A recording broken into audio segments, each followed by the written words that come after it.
Est-ce que les richesses, selon le royaume de Dieu, sont les mêmes que celles du monde? Aujourd'hui, pour en parler, je suis avec Xavier. Bonjour Xavier. Bonjour.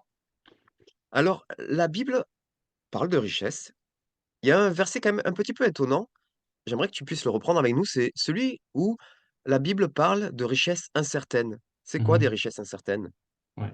Alors c'est un concept intéressant que dans notre, je dirais dans notre pensée, occidentale en tous les cas, on sait très bien qu'on peut perdre une richesse, mais tout le monde court après la richesse et si on regarde la Bible, bien souvent on peut avoir un axe aussi où, on on on cherche la prospérité, on dit que la prospérité dans le salut, ce qui est une vérité aussi, mais on s'arrête pas souvent sur ce petit mot qui est là et donc par exemple dans 1 Timothée 6, chapitre 6, verset 17, il est dit quelque chose, enfin, il y a beaucoup de choses qui sont dites, c'est, recommande aux riches du présent siècle de ne pas être orgueilleux. Donc déjà, au départ, c'est pas un reproche d'être riche, parce que bien souvent on entend ça, on dit: «Ah voilà, les riches, c'est eux les méchants, les mauvais».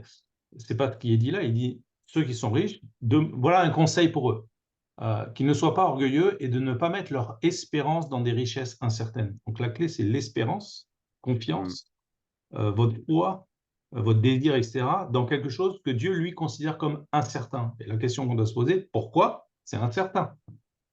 Et beh, donc ensuite, mais de à l'opposé, mais de la mettre en Dieu, donc la confiance, qui nous donne avec abondance toutes choses pour que nous en jouissions. Donc il est encore une fois pas en train de contredire, le fait d'avoir, des richesses ou de posséder des choses et que Dieu est dans la pauvreté. On a déjà vu ça, c'est pas ça du tout.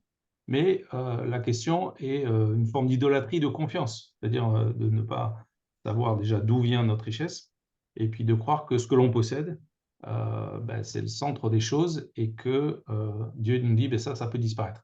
Alors le mot, incertain, c'est adélotes en grec et je trouvais très intéressant la définition, parce qu'il est dit que c'est incertain, que c'est un caractère douteux et ce qui est mal assuré. Ce qui est mal assuré. Donc si vous avez un contrat d'assurance et que vous ne mettez pas les bonnes clauses dedans, vous êtes mal assuré. Donc tu vois, si tu as pas mis la clause de la grêle et qu'il y a la grêle, tu vas voir ton assureur et il va te dire: «Ah ben non, vous n'êtes pas assuré contre la grêle». Là, mmh, c'est pareil, c'est ce sens-là, dans le sens de se dire, «Je croyais que c'était sûr, je croyais que c'était certain» et puis Dieu dit: «Mais faites attention à ne pas mettre votre cœur dans une richesse». C'est pas de l'interdire, mais c'est de dire qu'elle est incertaine. Et donc un des parallèles qui est fait aussi avec ça dans l'autre sens, c'est Jésus qui donne un avertissement ou un conseil, en tous les cas très important. Il dit, «Ne vous accumulez pas ou ne vous amassez pas des trésors sur la terre, parce qu'ils sont incertains, parce que mmh, vous pouvez les perdre, on peut vous les voler, la rouille et cetera, vous pouvez perdre votre richesse, mais déposez-la dans le ciel et là-haut, il y a pas de voleur, il y a pas de rouille, et on ne peut pas, la perdre». Donc après bon, ça c'est tout un autre enseignement de comment est-ce qu'on fait pour mettre de la richesse dans le ciel et pour qu'elle dure pour l'éternité? Une très bonne question. oui. Mais ce qui est important à mon avis, c'est de soulever et de réaliser que ce qui est de notre vie aujourd'hui, ici-bas, est considéré comme incertain. Mmh. Du Et coup, ça donc ça pose la question de ce qu'est véritablement une richesse? voilà, mais ça c'est ça c'est l'autre, un autre verset que je voulais utiliser, qui est absolument, colossal. Dans Luc 16, donc c'est le contexte, c'est l'intendant infidèle et donc bon, il y a tout un enseignement énorme, mais donc une chute ou une phrase qui est à l'intérieur de ça, qui est très important. Luc 16, verset 11, qui dit: «Si vous n'avez pas été fidèles dans votre façon d'utiliser les richesses trompeuses de ce monde, qui pourrait vous confier les véritables richesses?» Donc on revient Mmh, à toujours cette même encore, différence ou subtilité, où Dieu considère qu'il y a des richesses, ici sur la terre qui sont d'une certaine nature, des richesses qui sont dans son royaume qui sont d'une autre nature et il fait le parallèle que si on n'arrive pas à gérer celles qui sont ici-bas, comment est-ce qu'on va arriver à gérer celles qui sont en haut et celles qui vont durer pour l'éternité? Et à ce titre, j'aimerais juste j'ai fait un exercice, nouveau pour moi et j'aimerais te lire quelques exemples juste pour qu'on voit la différence. C'est que quand on lit ce verset-là, par exemple, et c'est valable pour tous les autres, dans d'autres traductions, dans d'autres langues, je ne parle pas de la langue française, on s'aperçoit qu'il y a des subtilités, parfois des sens différents. Alors je me suis amusé à aller le chercher dans beaucoup de langues, mais éloignées, hein, les unes des autres, pas juste les langues latines. Et j'aimerais vous le lire, donc je les ai trouvés dans la langue originale, je les ai traduits par un traducteur et maintenant je vous les ressors en français. Par exemple, dans la traduction de Wycliffe en anglais, Il est dit: «C'est pourquoi si vous n'étiez pas fidèles à la mauvaise richesse, qui vous apporterait ce qui est excellent?» C'est le même sens, mais avec des mots, un peu différents. Dans la traduction de la Passion Translation: «Si vous n'avez pas géré avec intégrité les richesses de ce monde, pourquoi vous confier les trésors éternels du monde spirituel?» Ça donne encore une indication de qualité de gestion, en fait, ou d'attitude face à la gestion de la richesse ici-bas. Dans le français courant, et ça résume très bien, je trouve, c'est un peu peut-être pour nous le français, ce qui résume le mieux un peu toutes les versions. Si donc vous n'avez pas été fidèle dans votre façon d'utiliser les richesses trompeuses. Donc là, il y a la façon de le faire, la façon de gérer et de qualifier que la richesse d'ici-bas est trompeuse, donc elle est mensongère. De ce monde, pourrait vous confier les véritables richesses, les vraies richesses. Si on prend la traduction de Jérusalem, donc catholique: «Si donc vous ne vous êtes pas montré fidèle pour le malhonnête argent, qui vous confiera le vrai bien?» Les Hongrois: Si donc vous n'étiez pas des adeptes de la fausse monnaie», carrément, la fausse monnaie, qui vous confierait le vrai trésor? Les Italiens: Si l'on ne peut pas vous confier les richesses du monde, qui vous confiera les vraies richesses du ciel? Ou une autre traduction: Si vous n'avez pas été fidèle dans les richesses malhonnêtes, encore un autre mot différent, qui vous confiera les richesses véritables? Les Japonais: Comment confier, ils le posent en question, eux, comment confier les vraies richesses du ciel à un homme à qui on ne peut même pas confier les richesses de ce monde? Donc ils prennent dans l'autre sens en disant, ben voilà, si vous n'êtes pas capable, si vous n'êtes pas fidèle ici-bas et qu'on ne peut pas vous faire confiance dans votre façon de gérer des dollars ici, ben, comment est-ce que Dieu, lui, peut vous confier des choses qui sont plus importantes que des dollars et qui font partie de son royaume? Les Hollandais: Si vous ne traitez pas bien avec le malhonnête Mammon, on rajoute encore un autre truc, qui vous fera confiance pour les choses vraiment importantes? Et si Mmh. vous n'êtes pas même honnête avec l'argent, qui vous confiera la vraie richesse? Bon, je crois qu'on a compris Ouais, l'idée. Et c'est intéressant parce que encore une fois, je crois que ce qui est important, hein, c'est pas de stigmatiser la richesse ou de dire que c'est mauvais, c'est pas ça, c'est qu'il y a un piège. Là, on peut le voir d'une certaine manière dont Dieu ne le voit pas, et lui veut nous attirer notre attention en nous disant: attention, mettez pas votre confiance là-dedans, c'est incertain. ouais. Euh, et puis il y a une autre richesse. Mais dans Mmh. notre humanité, je dirais, on réfléchit pas souvent comme ça. Et donc vient se poser l'autre question: mais alors, selon Dieu, c'est quoi les véritables richesses dont il parle? Exactement. Question. Alors, eh bien, je vais vous je crois Et que en même temps, oui, pendant que tu lisais toutes ces facettes, parce que c'est comme si tu prenais un diamant et que tu m'avais montré les différentes facettes du diamant, heu, ça me faisait dire, heu, finalement, la gestion des richesses bassement matérielles, c'est quelque chose de très spirituel. alors, bon, ça, c'est un autre sujet, mais tu as raison. Si on prend ça, alors c'est un enseignement entier, que j'appelle «La gestion n'est pas une option», Ouais. et Dieu nous dit, mais justement, alors je vais essayer de le résumer. C'est notre étalomètre, notre vie ici-bas, et la façon dont on gère correctement ou pas ce que Dieu aura mis entre nos mains, que ce soit 10 € ou 1 million d'euros, c'est l'étalomètre avec lequel Dieu nous mesurera pour nous confier les richesses pour l'éternité. Donc, Mmh. celui qui aura mal géré ici-bas, il ne va pas gérer grand-chose pour l'éternité. Donc, croire que tout est pourri, il faut rien gérer, il ne faut pas s'y intéresser, il faut être pauvre, ben, c'est faux. Enfin, selon moi, hein, selon ma lecture, c'est la parabole des talents, où on voit que Ouais. celui qui a rien fait, ah ben, il a été jugé et on lui retire ce qu'il a, et celui qui a bien fait, on lui en donne plus parce qu'il a bien géré. Donc, quand je dis la gestion, c'est pas d'avoir un MBA en comptabilité, hein. C'est pas ça. C'est de se poser les bonnes questions, d'être honnête, de gérer correctement, d'être généreux, enfin d'appliquer les principes de vie du royaume aussi, et de s'y intéresser aussi, et de gérer les choses. D'ailleurs, si tu regardes bien aussi dans la parabole des talents, chose extraordinaire, une des récompenses, c'est quoi? C'est la gestion des villes. C'est pas de l'argent, Mmh. Ouais, hein, c'est politique. ouais.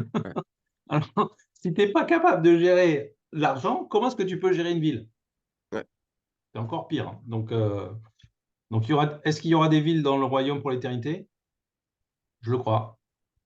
Alors, on Mmh. verra. Ça marche. Et du coup, c'est quoi ces vraies richesses? Alors, c'est vrai, richesse, c'est une liste comme ça qui n'est pas exhaustive, auquel j'ai réfléchi, hein. La plus grande richesse, apparemment, ce sont les êtres humains. Donc ce sont les gens, hein, c'est du point de vue de Dieu, hein, je parle encore une fois comment, et si on développe là-dessus, on voit que, beaucoup de versets disent que les êtres humains sont supérieurs aux anges, Mmh. qu'on les jugera. Donc les anges, ils sont extraordinaires, ils ont des capacités extraordinaires, ils font des choses qu'on ne sait pas faire et pourtant Dieu ne les a pas créés comme nous. Nous sommes les seuls à être créés à l'image de Dieu et donc on a la plus haute valeur dans tout l'univers et dans tout ce qui se passe. Donc on vaut plus que les tonnes d'or qui existent, que les plus gros diamants, que tout ce que tu veux. Et pourtant, quand on regarde le monde, ben, souvent et de plus en plus, l'humain, c'est une variable d'ajustement et on exploite l'humain pour avoir une autre richesse que l'on considère comme étant supérieure. Hmm. C'est ce qui se passe, non? Mmh. Par exemple, quand on fait travailler les gens dans les mines ou autre. Une autre richesse terrible, enfin terrible, énorme, c'est l'accès à la présence de Dieu. Donc on ne peut pas acheter ça. Tu peux pas aller à la banque du coin et de dire je veux un pass et je veux 2 heures dans la présence de Dieu. Voilà, je vais vous donner 1 million de dollars, donnez-moi. Non, non, voilà. Pourquoi? Parce que c'est au travers du salut en Jésus-Christ et que notre esprit soit régénéré pour faire partie du royaume de Dieu. Une fois qu'on est enfant de Dieu et qu'on fait partie du royaume, on a accès à la présence de Dieu. Une autre richesse, c'est d'avoir accès au ciel, dans le sens avec tout ce qu'il y a là-haut. Alors ça, c'est encore tout un univers, que ce soit en révélation, que ce soit en dimension, en compréhension, en visite. Il y a des gens qui sont transportés dans leur corps, Paul le dit dans la Bible, il y a un voyage céleste où Jean aussi a été transporté en vision et il a vu des choses. Et il y a beaucoup de témoignages de gens qui ont été emmenés là-haut. Une autre richesse, c'est le Saint-Esprit, avec lequel on peut communier et dans lequel il nous donne accès à ces 9 dons qu'on voit dans 1 Corinthiens, les 9 dons du Saint-Esprit. Mais ça, c'est pareil, ça ne s'achète pas, hein. On ne va pas donner 1 million de dollars pour dire je veux le don de guérison, par exemple, hein, ou le don de prophétie. Non, ben, soit tu l'as, soit tu l'as pas, c'est gratuit, c'est fait partie du royaume, c'est un package qui vient avec la nouvelle naissance et le salut. Et Dieu donne ses dons comme il veut, à qui il veut, et voilà. Mais ça fait partie des richesses du royaume. Une autre richesse que je trouve personnellement absolument extraordinaire sont les révélations. C'est-à-dire de comprendre quelque chose que notre esprit humain ne peut pas comprendre Mmh. ou n'a jamais compris. Et parfois ne peut pas comprendre ça. C'est complètement c'est surnaturel. Donc Dieu prend une connaissance qui est de lui-même et il nous permet de recevoir et de comprendre quelque chose qu'on n'avait pas compris, comme un concept.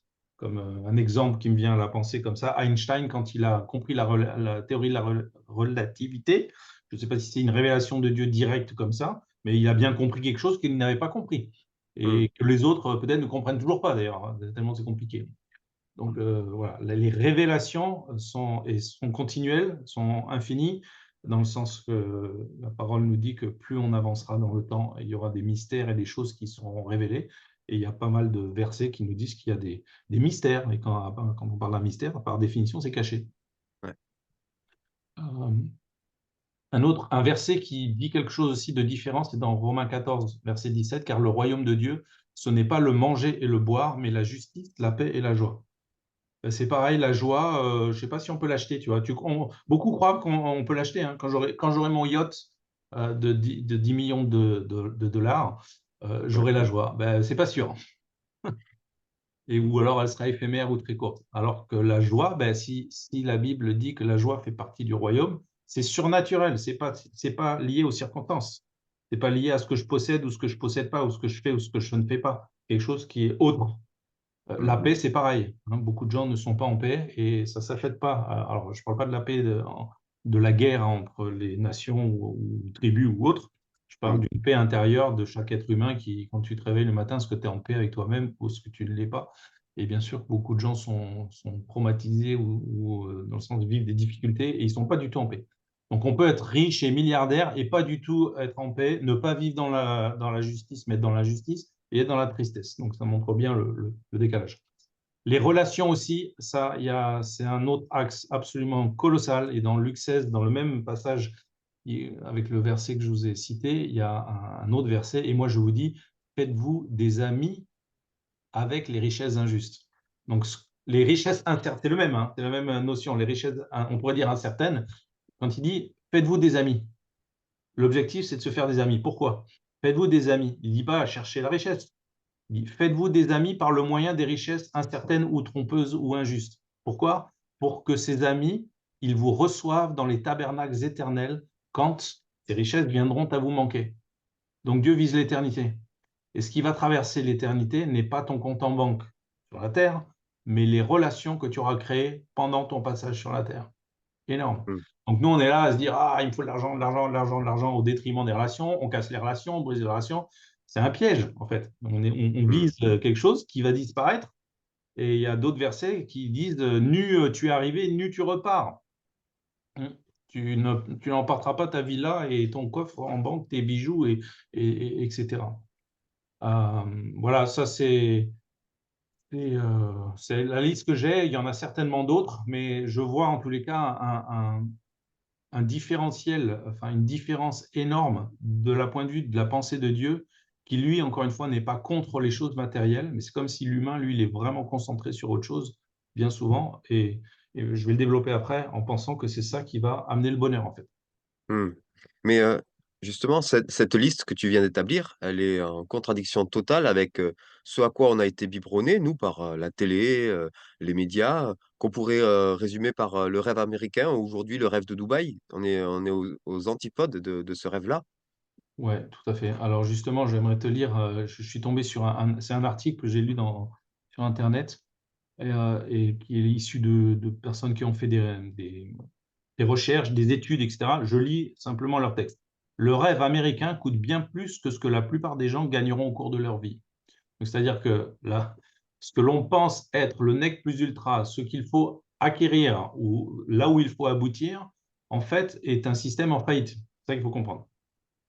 Le coût du rêve américain est estimé à environ 3,4 millions de dollars depuis le mariage jusqu'à la retraite. Donc, c'est un chiffrage sur une personne qui travaille. À partir du moment où il se marie, où il va s'arrêter de travailler, il va produire, en gros, c'est des études faites sur le nombre d'Américains et autres, il va produire une certaine somme, mais il va coûter à la société une certaine somme pour avoir des écoles, des routes, etc., etc. Je ne sais pas exactement ce qu'ils ont mis dedans, mais c'est leur étude, hein. Le coût était donc euh,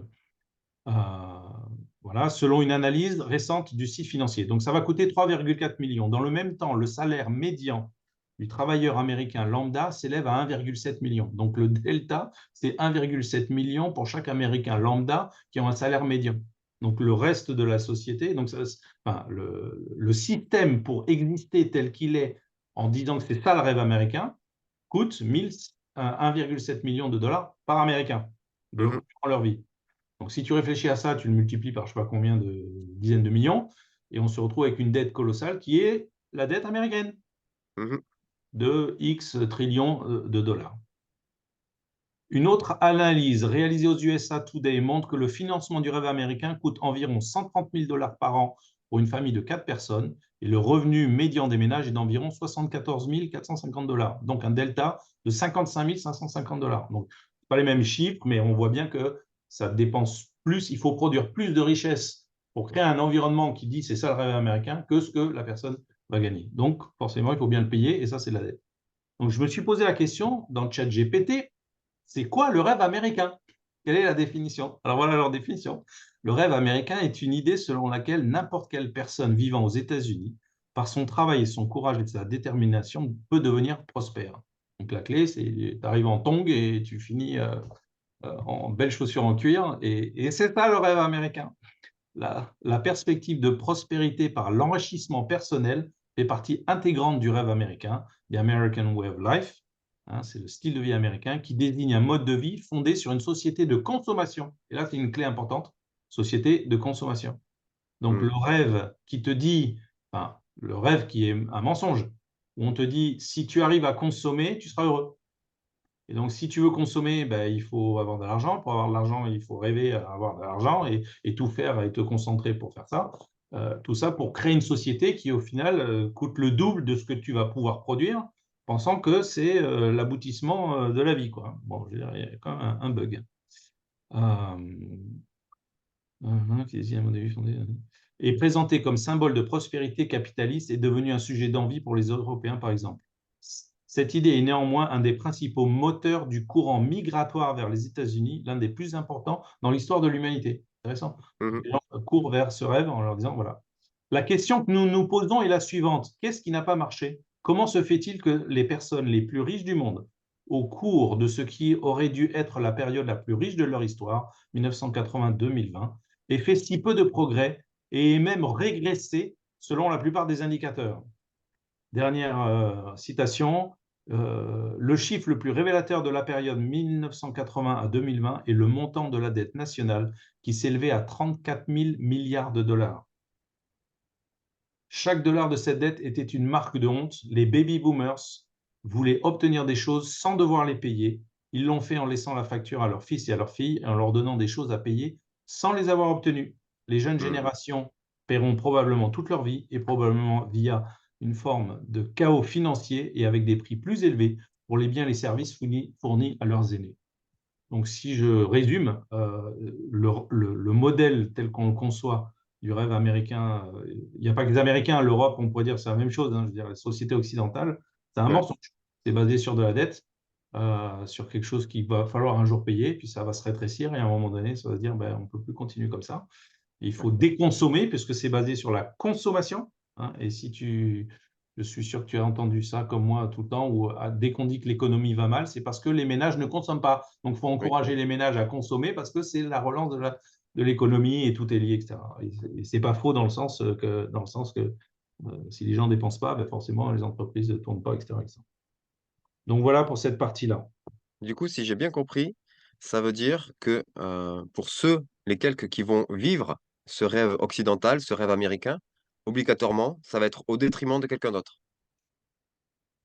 Alors, je ne sais pas si je serais catégorique à 100% sur ça, mais en tous les cas, ce qui est dit là, ce que je perçois, c'est que euh, d'abord, ce n'est pas tenable dans le temps, parce que, je veux dire, c'est, voilà, la dette, elle est là, elle ne fait que grossir. À un moment donné, il faudra bien la payer, cette dette. Qui c'est qui va Ouais. la payer?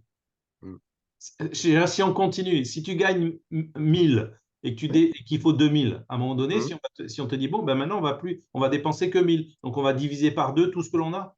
On coupe l'électricité, on fait plus de route, on fait plus d'école, on mange plus, je sais pas moi, je sais pas comment on peut faire, mais on régresse à fond en disant, non, mais on peut plus. Donc, le modèle que l'on a, il n'est pas tenable dans le temps. Et c'est ce que beaucoup disent aussi, ne serait-ce que sur l'extraction de la planète. Si la Chine, l'Inde et l'Afrique consommaient comme les Américains et les Européens, ben, il faut, je ne sais pas combien, toi tu connais mieux ça que moi, je ne sais pas combien de planètes par an pour faire ça. On ne peut pas. Mmh. Donc, il y a... Et justement, c'est une des clés, c'est là où je voulais en venir après. C'est l'histoire de le ratio avec l'amour de l'argent, la racine de l'amour de l'argent, la consommation est comme une frénésie et il y a un lien avec un- un- une croyance qui pense que c'est ça qui va nous rendre heureux, Mmh. puisque tout le monde court après ça en fait. Ouais, et justement, est-ce que la parole nous donne des pistes de d'antidotes, de comment on gère ce sentiment de besoin qui semble ne pas être le bon? Oui, ben justement, alors je voulais finir avec ça. J'ai découvert ça il y a pas longtemps, mais c'est écrit dans aussi 1 Timothée 6, à partir du verset 3, et donc je voudrais le lire parce qu'en fait, il y a une clé qui est dit là.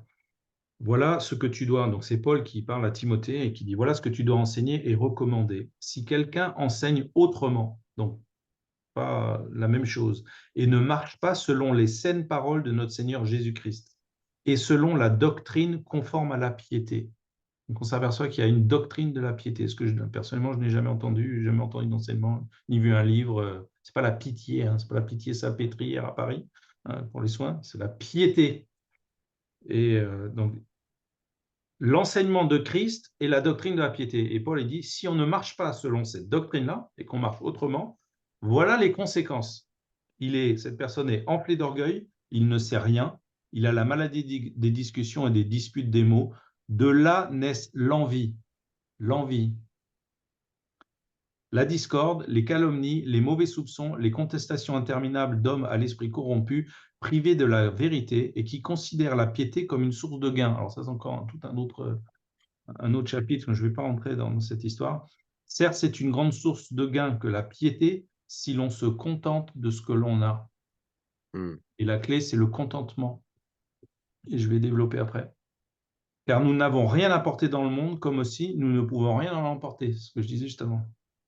Nu tu arrives, nu tu repars. Si donc nous avons la nourriture et le vêtement, cela nous suffira. Mais, et là, c'est le développement, on cite tout le temps ce passage sans discuter de ce que je viens de dire avant, c'est-à-dire qu'on donne cette clé-là en disant que c'est une clé, mais on ne l'explique pas, à mon goût. Mais ceux qui veulent s'enrichir tombent dans la tentation, dans le piège et dans la foule de désirs insensés et pernicieux qui plongent les hommes dans la ruine et la perdition. Donc la clé là, c'est le désir de s'enrichir. Pourquoi est-ce qu'on a le désir de s'enrichir? Eh ben, c'est le rêve américain. Je veux m'enrichir pour posséder, pour consommer, et en croyant que c'est ça qui va me rendre heureux. Bon. Et Mmh. là vient cette chute, car l'amour de l'argent est la racine de tous les maux. D'autres traductions disent de bien des maux, pas de tous, mais c'est un gros sujet quand même. Hein. Et quelques-uns, pour s'y être adonnés, se sont égarés de la foi et se sont infligés à eux-mêmes bien des tourments. Et Paul continue, pour toi, homme de Dieu, donc Timothée, fuis ces choses et recherche la justice, la piété, la foi, l'amour, la patience et la douceur. Pourquoi est-ce qu'il lui dit recherche la piété? Et on revient à les paroles du Christ qui sont les enseignements du Christ qui sont la doctrine de la piété. Et là, d'un coup, je me suis dit, mais c'est incroyable cette histoire, c'est quoi cette doctrine de la piété? Donc j'ai regardé un petit peu, je suis en train de regarder autour, donc, et en fait c'est un concept assez large, et ce qui est décrit comme étant la piété est souvent lié à une révérence envers Dieu, c'est-à-dire c'est une adoration. C'est comme pieux, d'être dans la prière, d'une attitude de foi, de révérence, etc. Et donc ça, c'est un axe général. Mais à l'intérieur de ça, il y a d'autres axes qui sont liés à l'argent. Et notamment, il est parlé dans un autre texte de la piété des veuves. Et où il est dit, si une veuve a des enfants, que l'Église ne s'en occupe pas parce que si la famille n'arrive pas à payer pour sa propre famille, elle ne vit pas selon la piété. Ce n'est pas juste la révérence, c'est la justice à l'intérieur de la famille et de prendre soin financièrement de qui tu dois prendre soin. Donc, on ramène la piété à l'argent. Et ce qui est exactement le texte et le contexte de Timothée 6, où il est dit, le développement, c'est si quelqu'un ne marche pas sur la piété, il est enflé d'orgueil, de là naisse l'envie, Mmh. il veut s'enrichir, et la chute de là, c'est la racine de tous les maux. Et donc, je réfléchissais aussi à ça avec le contentement, parce que ça résonne à l'intérieur de nous comme quelque chose de privatif, de négatif. Ouais, mais ça veut dire quoi? Alors, on doit se priver, on n'a pas le droit d'avoir, on va être malheureux parce que on possède une voiture ou deux voitures, on dit ah, ben, tu dois être dans le contentement. Et en fait, je viens de comprendre une clé il y a très peu de temps par quelqu'un enfin, en discutant sur des choses, et puis il y a un axe auquel je n'avais pas vu du tout ça comme ça. Et en fait, je te soumets tes pensées-là, c'est que le contentement, ce n'est pas de s'interdire et d'acquérir des choses pour se flageller, hein, mais c'est d'être heureux et content avec ce que tu as. Alors c'est sûr que si tu n'as rien, que tu es pauvre de chez pauvre, c'est difficile. Hein. On ne va pas nier les choses. Si tu dors dans la rue par terre et que tu es sous une tente dans le froid, tu ne vas pas dire ah, super, je suis content. Non, c'est pas ça. Mais on a tous des choses. Et en fait, il y a un mécanisme qui est de se dire je ne serai pas heureux tant que je ne posséderai pas plus que ce que j'ai. Et c'est ça, Mmh. cette clé-là, je crois, où la parole nous dit, mais soyez heureux avec ce que vous avez. Ça ne veut pas dire que tu n'as pas le droit d'avoir plus. Mais si tu es heureux avec ce que tu as moins d'envie, tu n'as pas la séduction de vouloir acquérir de la richesse pour t'acheter quelque chose que tu n'as pas. Je parle du matériel, hein, que tu n'as pas et qui te fait croire que tu ne seras heureux que si tu as cette chose. Et ce que je suis en train de décrire, je crois, est une des clés qui pousse toute la société occidentale constamment, constamment, constamment dans cette direction. Et Mmh. on raisonne comme ça en se disant il faut faire certaines études pour avoir un tel métier afin d'avoir de l'argent, parce qu'on sait quel métier gagne de l'argent, par exemple, plutôt que de s'épanouir dans son métier, dans ce qu'il est, sans réfléchir à l'argent. Et tu vois ce que je veux dire? Hein. Je veux dire, Oui, oui. bon, voilà, bon, on pousse. Donc il y a un mensonge qui est à la base de tout ça, qui est absolument incroyable. Et on peut faire le même parallèle avec je serai heureux quand je serai mort parce que je serai dans le royaume de Dieu. Mmh mh. Et la parole nous dit, mais le royaume, il est là maintenant. Tu peux Ouais. bénéficier, tu n'as pas besoin d'attendre ta mort pour bénéficier du fruit et de la vérité du royaume, c'est maintenant. Mmh. C'est pas après la mort. Et donc, il y a quelque chose là qui est là pour nous à se dire, mais donc si je rembobine tout ce qu'on a dit, Dieu est en train d'attirer notre attention sur une forme de richesse qui est différente de ce que l'on peut croire comme étant le plus important sur la terre. Et il veut nous donner accès à ça. Et il nous dit que cette richesse-là, elle est incertaine, celle du monde. Deuxièmement, il nous dit, mais si vous devez apprendre à gérer aussi ce que je vous confie, c'est pas négatif et vous avez des choses entre vos mains, gérez-les correctement parce qu'il y a toute la notion de l'éternité où on va gérer pour l'éternité à la méthode de sur, bon et fidèle serviteur à parole des talents reçoit le gouvernement de 10 villes pour l'éternité et l'autre, il aura rien du tout, hein. Donc, il y aura bien des et au passage, on n'aura pas tous le même héritage. C'est pas parce qu'on est chrétien qu'on aura tous la même chose, parce que c'est basé sur ce que l'on aura fait ici-bas, je le répète. Donc celui qui aura mal géré, qui aura pas compris, aura pas fait ce que Dieu lui demande, ben, il pourra pas lui être confié, la même chose que celui qui aura bien fait. Et dernièrement, se poser la question du contentement en se disant: «Mais est-ce que, je te donne un exemple concret, tu achètes une voiture, tu es content et cetera et 6 mois plus tard, tu dis: «Ah ouais, mais je veux le modèle supérieur». Tu es pas content, alors que c'est une voiture, elle t'emmène à un point A à un point B. Bien sûr qu'il y en a des mieux, il y en a des plus Mmh. chères, il y en a des plus belles et tout ce que tu veux. Mais et peut-être qu'un jour tu auras une autre voiture. Mais si tu es en train de te dire, si tu arrives pas à te réjouir de la voiture, de ce que tu as, en te disant: «Mais ça me suffit. Bah, si un jour j'ai mieux, mais je vais pas baser toute ma vie, me focaliser que sur ça, toute la journée en me réveillant le matin, en réfléchissant comment je vais gagner de l'argent pour pouvoir m'acheter cette voiture qui sera mieux» et puis quand tu l'auras eue, 6 mois plus tard, tu diras: «Mais je veux celle au-dessus encore». Parce qu'il y en a toujours une au-dessus, qui coûte, 20 000 de plus. Tu vois ce que je veux dire? Donc c'est un Ouais. truc sans fin, quoi. Mmh. Donc voilà, c'était un peu les réflexions du jour par rapport à ça. Je sais pas si tu avais encore une question ou Non, vraiment merci beaucoup pour, cette mise au point, ces mises au point, ces éclairages. On sent que tu en as encore sous la pédale, qu'il y a plusieurs fois tu as dit: «Non, ça c'est encore une parenthèse, j'irai pas dedans», alors il faudra que tu reviennes. C'est la seule solution que je vois. bah, écoute, on verra. Pas de problème. À bientôt Xavier, merci Ouais, au beaucoup. revoir. Ciao.